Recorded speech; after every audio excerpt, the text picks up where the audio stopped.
Welcome, friends, to another edition of Economic Update, weekly program devoted to the economic dimensions of our lives, jobs, incomes, debts, our own, those of our children.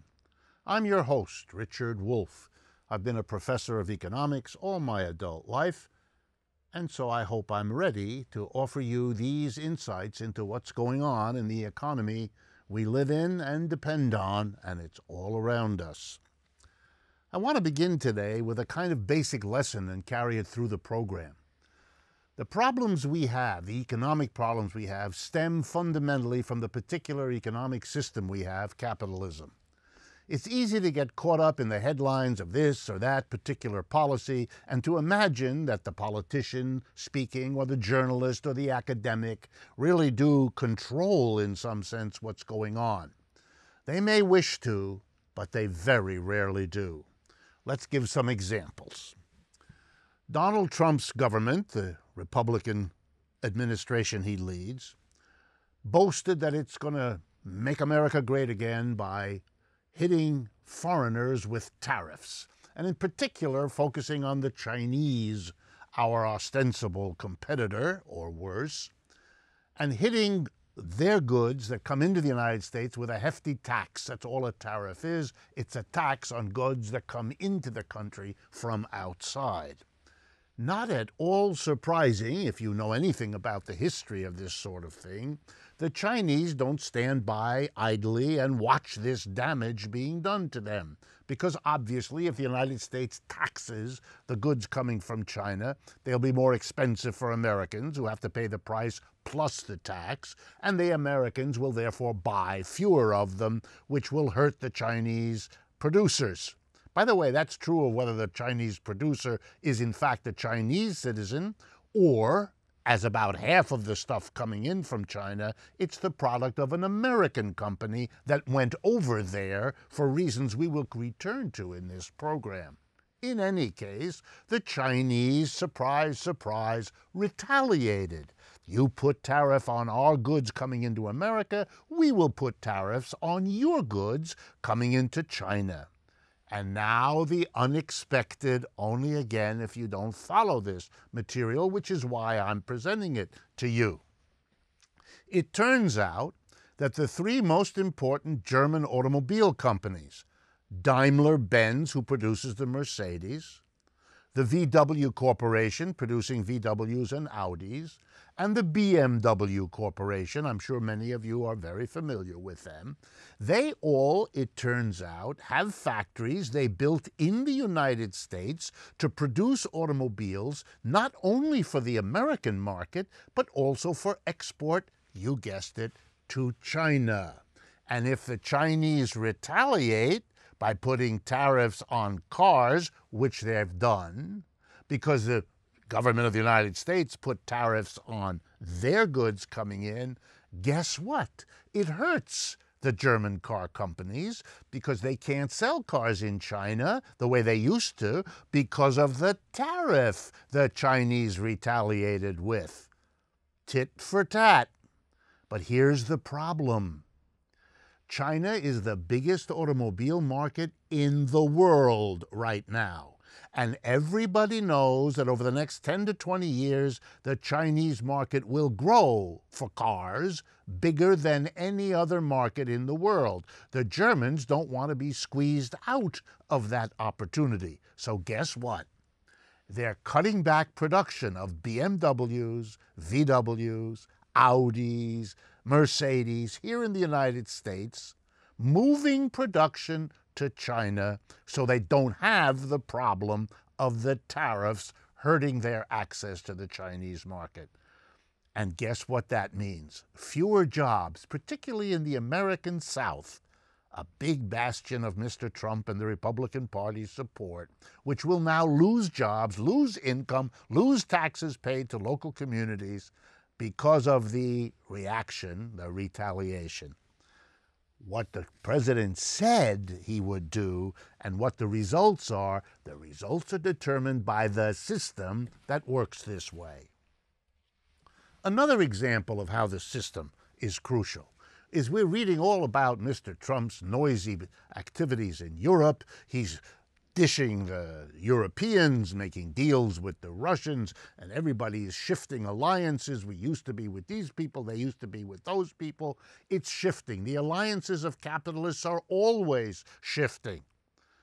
When Russia went back to capitalism from the USSR back in 1989, they became a capitalist country like every other, and they're looking around for deals and alliances like every other capitalist country. And so the alliances shift. But for most of us, it doesn't make much difference. It's the same system, it's just that players are changing uniforms and changing numbers. But it's the same game, it's the same system. What happens to working people, the majority, will be affected by the system, not by the particular alliances among them. There are, of course, examples where policies do affect the system as a whole, the people, and not just the shakers. And one example is the Irish. The Irish Parliament recently made a decision. The government's funds will no longer be invested in any company that is engaged in finding or processing fossil fuels. Their commitment to a future that isn't polluted for everybody is going to be now enacted. Virtually unanimous. All the major parties agreed. There's an example of a policy that isn't about working out some deal among the people who run the system. It's an actual, real change for most people. Now back to the way the system works, as if we needed the lesson. Well, sometimes good things happen, and when they do, I want to bring them to your attention. You may not know the name Bob Ferguson. He's the Attorney General in the state of Washington. And he just worked out a deal and got fast food companies, I'm going to give you the list of them, to agree to something that he would have imposed on them legally if they hadn't agreed anyway. Here's the thing that they've been doing that the Attorney General of Washington, Bob Ferguson, says is a no-no. Each of the companies, let me give you the list of them because you know them very well. McDonald's, the hamburger folks, Auntie Anne's, Arby's, Carl's Jr., Jimmy John's, Cinnabon, and Buffalo Wild Wings. Those are the companies who signed the deal with the Attorney General of Washington. And the deal says they will no longer write contracts with the franchisees, the local people who operate the restaurants, the thousands of them that these companies run. What was the deal that these franchisees had going? Well, you'll be interested to know.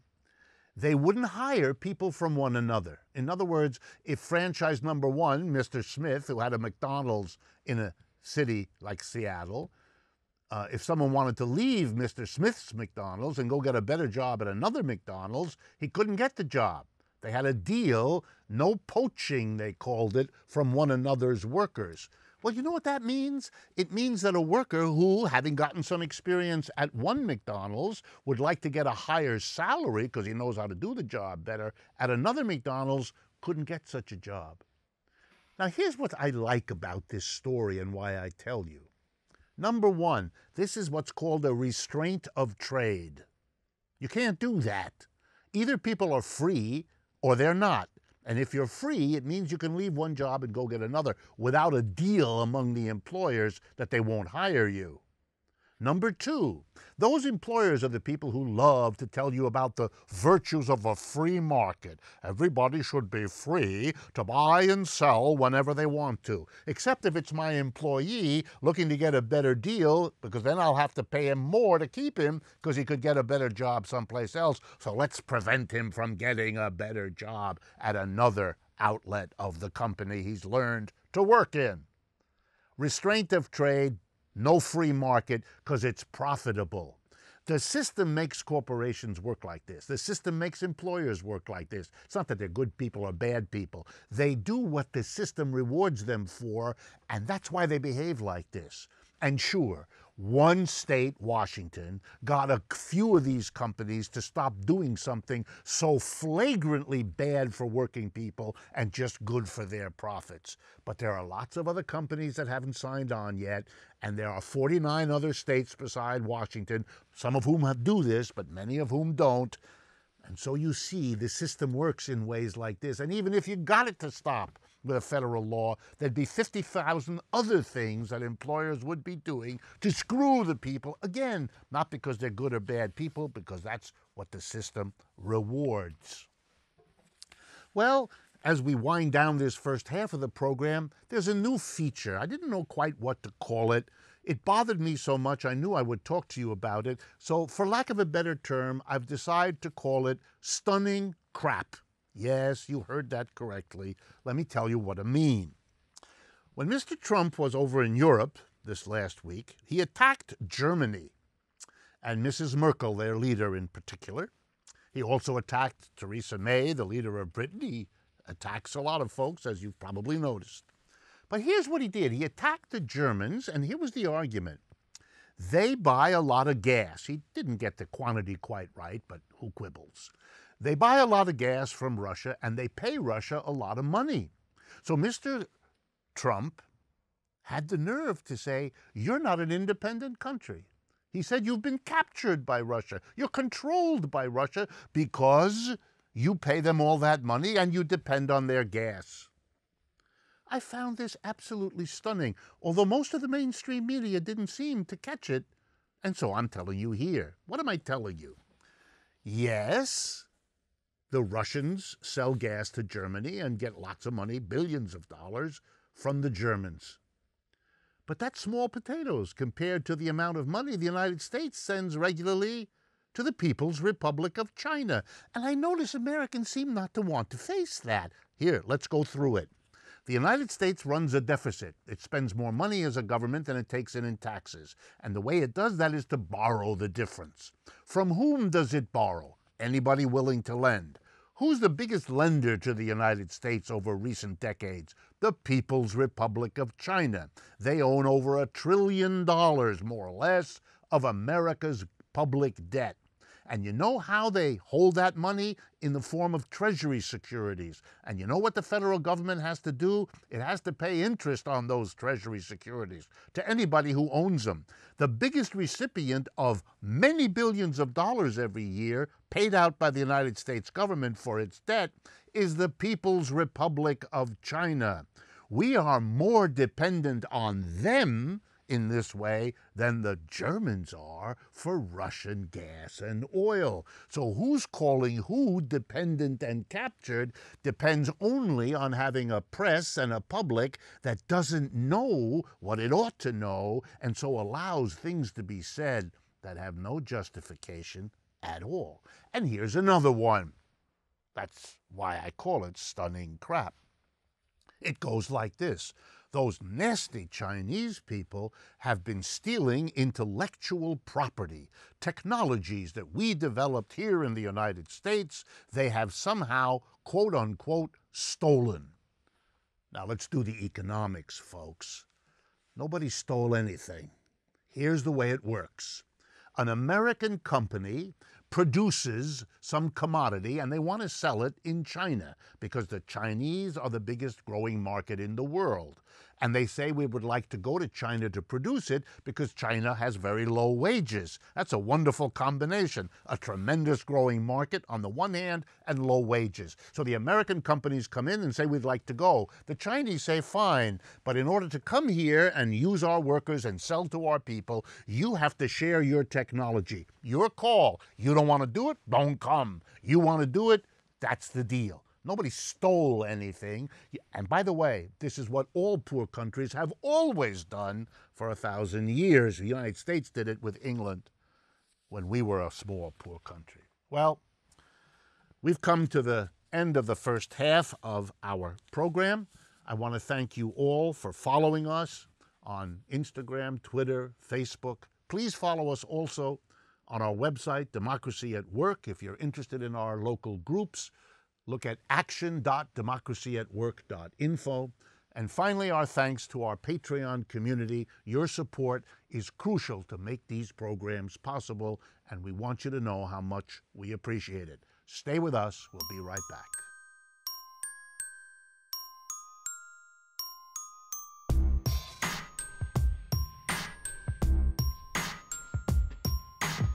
Welcome back, friends, to the second half of Economic Update.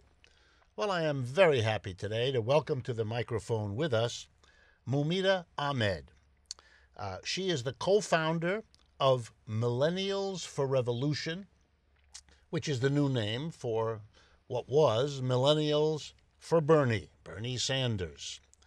She's a digital campaign strategist working in Queens, New York City. She's also a member of the New York Progressive Action Network and of Democratic Socialists of America, generally known as DSA.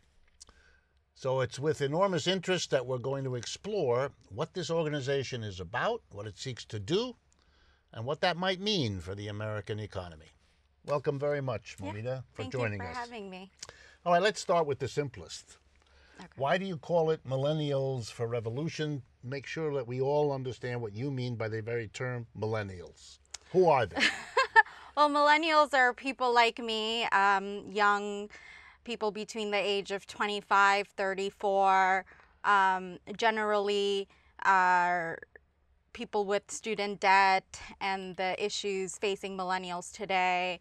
And so that's the millennials. And then we're called Millennials for Revolution because we are a group of millennials who came together during the Bernie Sanders campaign to support his bid for president. And afterwards, we decided to continue the political revolution. So we kept the revolution in the name. But we wanted to accept the larger movement that exists, that's whether it's against Trump, the resistance, whether it's the Democratic Socialists, everyone that's fighting to make this country a better place to live in. All right, so let me begin by asking you to tell us, is it your feeling from what you've looked at or your experience that folks your age, millennials, are somehow more progressive, for lack of a better term, than other parts of the age distribution? Is there really a difference in the mentality, the attitude towards politics and the society? Is that the case? And tell us a little bit about it. Absolutely. There's a new YouGov poll that came out that showed 42% millennials would like to live in a socialist world. A greater percentage of millennials lean progressive. They voted for Bernie Sanders, who had a platform that was very progressive and left-leaning than most Democrats. So I think that we are more progressive than the previous generation. We are also a lot more diverse. So we care about certain issues that previous generations are not as, Give us an idea.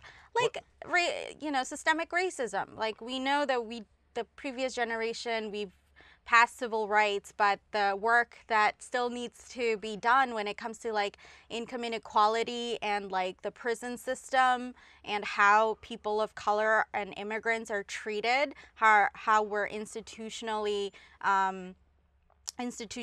oppressed or not given the same rights as other people, and the nuance of it, a lot of people won't, from the previous generations, do not understand because they see it as, well, people aren't saying the N-word in public, so that means racism is gone. Mm-hmm. But that's not true. Like we have the largest prison system in the world, and we're incarcerating people of color in higher rates than any other races. So that's something millennials deeply care about. Our group especially care a lot about that. All right, this is a program about economics, so I'm going to tilt a little bit and ask you to talk about that. In a way that hasn't happened almost for half a century in the United States, people are now willing to talk about capitalism, the system that we have, mm-hmm. and largely thanks to Bernie. I mean, there were other factors too, but Bernie certainly did, by not running away from the label socialist, to make it possible for people to begin to think and even talk publicly. Mm-hmm. Tell me, Millennials for Revolution, what is the approach of the kind of millennials that gather around what you're trying to do? What do they feel about capitalism, the system we have? Before we go to the alternative, is there a position about capitalism, or at least can you describe for us how capitalism is understood and what people feel about it?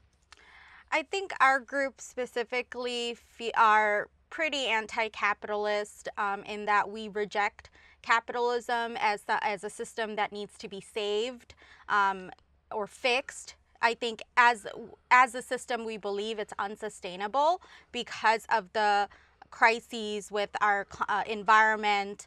It doesn't address the issue of climate change properly. Also, the way the system is designed, it is designed to like give CEOs and the bosses more leverage and profit over the workers and the working class Americans who actually provide the labor to keep our economy going, who are actually the ones driving the profit.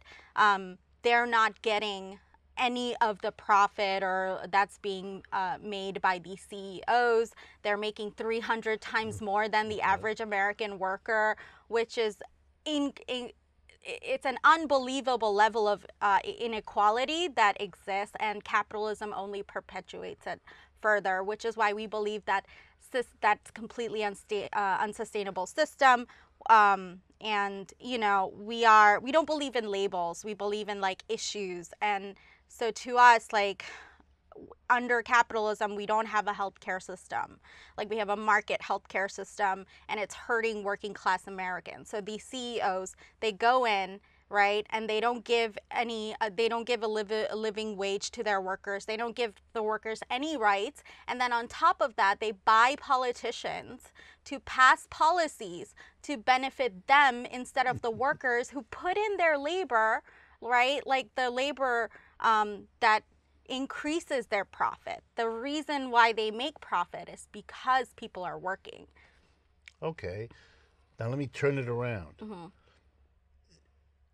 The issue of being interested in socialism. Mm-hmm. Well, it raises immediately questions for me, and I think for many in our audiences. First, what do you mean by what is, like you've answered the question why you are opposed to capitalism, and that's clear. Mm-hmm. What is it about socialism, or the kind of socialism, let's say, that you have in your mind? What is it you mean by that as the thing you're interested in as an alternative? Tell us a little bit about that. I think for us, the reason why we believe in believe in socialism as the humane, sustainable system that needs to replace capitalism is because we believe that government should be organized in a way that that prioritizes workers and working class Americans and people at the bottom of the who are at the bottom of like the economic system, and organizes our government to help those people. And so we see socialism as just like an approach at ending, you know, tackling certain issues, whether it's income inequality, whether it's racism, whether it's climate change. Currently, that is not the approach. Currently, the donor class, their views are being taken into consideration over working class Americans. So we just see socialism as a mass redistribution of, like, you know, that imbalance, like actually balancing the scale and a redistribution of, like, whether it's wealth or power to working class Americans, who we are the majority. We are the 99%. They're the top 1%. So, you know, that's why I like socialism. It's the approach. It's that Marxist approach of looking at things as like there is an inequality issue. There is a class, a billionaire class and a working class. And we need to like government needs to make sure that the scales are like it's even, that's equal as it could be to help working class people. Oh, okay. No, that's really, Yeah. that's clear and that's good. Let me push you a little bit. Okay. Here we have now a year and a half or more since the end of the election. Mm-hmm. And in the election, for people who like capitalism, let's say, they found at least a person who got a lot of votes named Donald Trump. Mm-hmm. And folks like you found somebody who got more votes than anyone expected he ever could when he started, mm-hmm. Bernie Sanders. What do you think about these two as standard bearers, as symbols of which way the country could go now that we're a year and a half later? How do Millennials for Revolution respond to Trump and Bernie now that we've had a year and a half since the vote? I think we are responding the way we should be responding by electing millennials who are democratic socialists into office, like Alexandria Ocasio, and because the argument is Bernie was way too radical, and that's why he didn't he didn't win. And we are proving the establishment wrong. We are showing them no, like everything Bernie was saying resonated with thousands of people, especially people who never voted or weren't voting, weren't engaged, but are, part of this country just as much as all the other people that do vote. And so our response is to push people more further to the left, even to the left of Bernie on some issues. And then with Donald Trump, we see him as sort of validating what we already knew about this system. A lot of people treat Donald Trump as an anomaly. We don't see him as the anomaly. We just see him as a symptom of of capitalism, of late stage capitalism, essentially. Yeah. Okay. Here's a question in a way that you may get often. I don't know. It used to be we would hear this question a lot. And the idea goes like this. When you're young, you can somehow be critical of society. Mm-hmm. But somehow as you get older, you lose it. And almost with age comes the loss of your radicalism or your social criticism, and you become stodgy and status quo oriented. From your vantage point where you are now, do you think the millennials of your generation are headed in a different direction? Will they hold on to this in the years to come? And it's a guess. I mean, no one knows the future, but what's your feeling? Is this deeply enough rooted that this really is a change in what America is becoming, both in its head and its actuality, that isn't going to be faded away with time? Absolutely. I would say, I can't speak for everyone, but I would say that I started out a lot less radical in my approach to politics than most people. And I would actually, most people are like me, where they supported Obama. I supported Barack Obama. I canvassed for him. I organized for him when I was 18 years old, and I've voted it within the Democratic Party. But over time, I just got really tired of their establishment politics, where they weren't addressing things that actually working class Americans were dealing with, like income inequality. Like, they had nothing to say about that. And the Wall Street bank bailouts really, hit it home for me. And with climate change increasingly getting worse and worse, I think more of us are going to be looking towards a more radical approach to changing our system. So I don't think it's going to become less like diluted and mealy-mouthed. I think we're going to keep becoming more and more radical as a generation. Well, I always come to this point in our interviews where I have to apologize to the guest, like I'm going to do with you, that we've come to the end of this section of the program. And I really want to thank you for joining us and telling us about an important organization with an important and society-changing orientation. So thank you very much for enjoying, I hope. Yeah, absolutely. And joining us today. Thank you. Thank you so much. And for all of you, I want to thank you for joining us as well. And to remind you that make use of our websites, democracyatwork.info. Join us again next week when we will run this program again.